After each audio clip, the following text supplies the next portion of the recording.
Hello everyone, it's Miss Epp. I hope that y'all had a great spring break in the sense of being under quarantine. Right now, I really miss you all, and I really miss being in the classroom. I really hope that sometime soon we can return to a more of a face-to-face kind of setting here. But what's really more important to me is that we are all staying safe and we're all staying healthy, and that we just kind of get through this.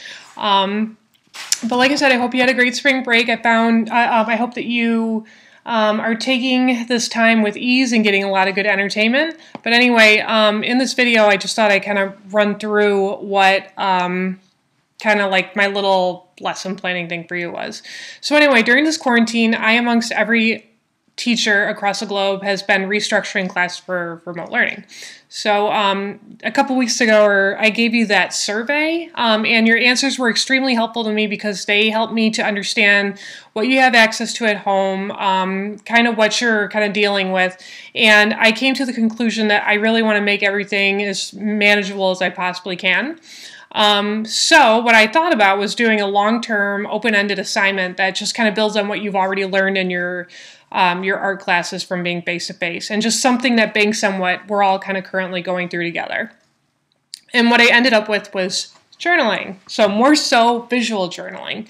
But why journaling though? In this video, I'll kind of go through my reasoning for that stuff, and I'll kind of explain some things to you. So, if I can flip, here we go. So there's a historical importance to journaling, kind of going through all these reasons here. So right now, every aspect of our lives, from the global to personal, is being reset. We as people, we're like making history through a shared experience, and journals in general are narrative and autobiographical in nature. Their construction of memories, and just over time they've proven crucial to historians as they have sought to get a full picture of a time period. In our own lives, they can also aid with memory retention and recalling events from our own life within our past to make connections to our present life. There's also therapeutic benefits of journaling. Okay, so right now we're locked inside, okay, and we're all experiencing a mixed array of emotions and thoughts. Journaling can help contextualize our own events by not only forcing us to slow down, reflect and create, but also connect with our own loved ones.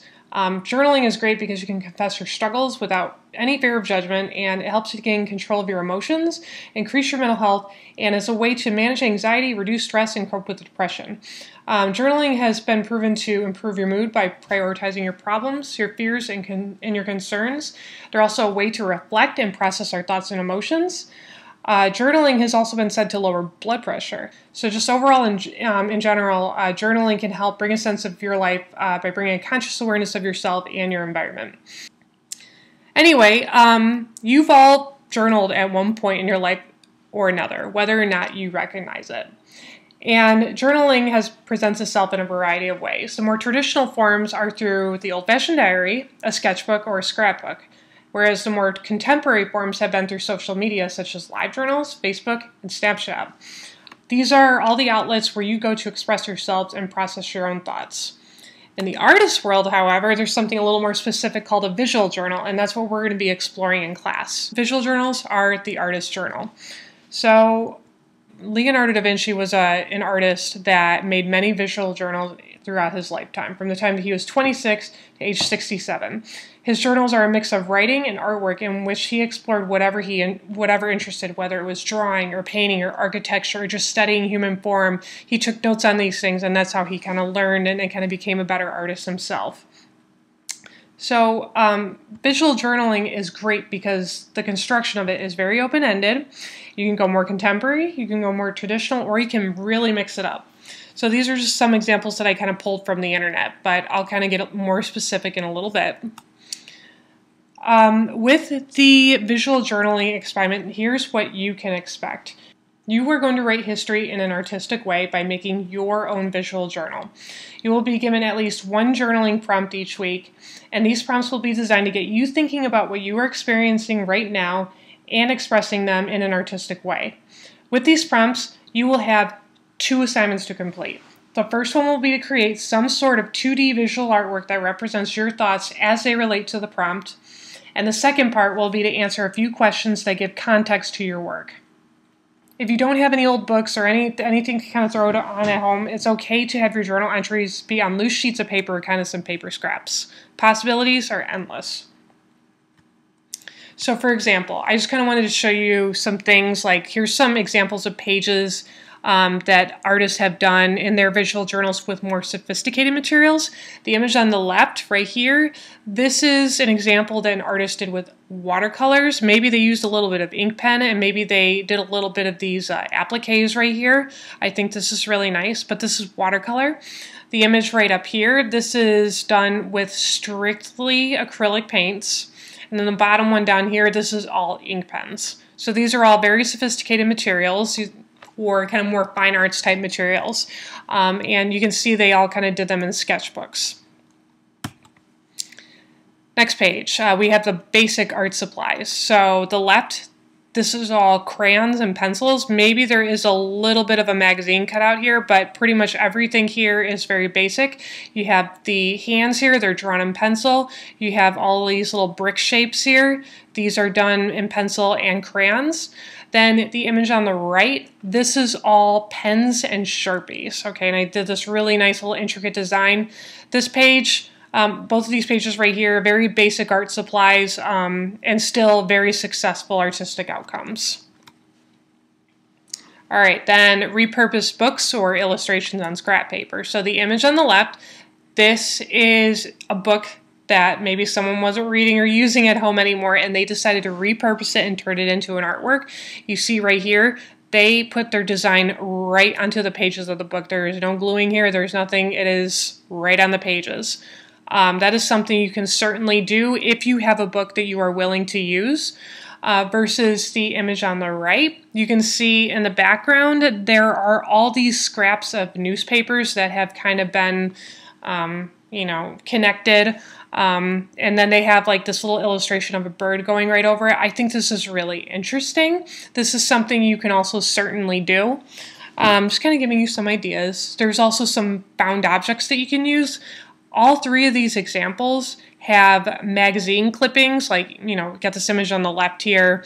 You know, there's that face, it's got the words dream and play around here. Those are all, you know, magazine clippings that have been brought together to make this really interesting little artwork here. Same here, magazine clippings kind of collaged together. Maybe a few little materials from home that they use, like some paint, or maybe they took like an old, you know, some writing out of a notebook or something, or maybe they took some old, you know, scraps from some notes that they maybe wrote between a friend. Anyway, I think that was really nice. But yeah, anyway, just kind of giving you some other ideas for your work. Between the, the more sophisticated materials, if you have them, the basic art supplies like crayons and pencils, repurposing books or illustrations, or making a collage of your junk into some really interesting visual artworks. So just some closing thoughts for this. Each week I will share videos with you that will demonstrate how to use materials and techniques. These videos will be related to the materials that you all express you have at home. However, you are not limited to only using these demo videos for getting inspiration and using your materials. You are totally welcome to dig into YouTube, any TV shows about scrapbooking, magazines, and the internet for additional inspiration. When it comes to your work, you can make your pages more representational or more abstract. You can make it look like something, or you can make it be kind of more of like the essence of an idea, okay? It's up to you, very open-ended. Last but not least, as you work on these journaling tasks each week, these are some things I want to kind of emphasize right here especially. In order to get credit for each entry, I will ask each of you to submit your work to me. With this, I just kind of want to point out that I will be the only one who will be seeing your work. This whole project in general, I am just really hoping that this will be something that's more relaxing for you and something more fun. As I say with every video in the end, if you have any questions about anything that we're doing here, or you need clarity on anything, please feel free to reach out to me. This video is just introducing the project, is not in any means a prompt. Please watch the next one to get your first prompt and get some ideas. I cannot wait to see what y'all create. Like I said, let me know if you have questions, reach out. See you in the next video.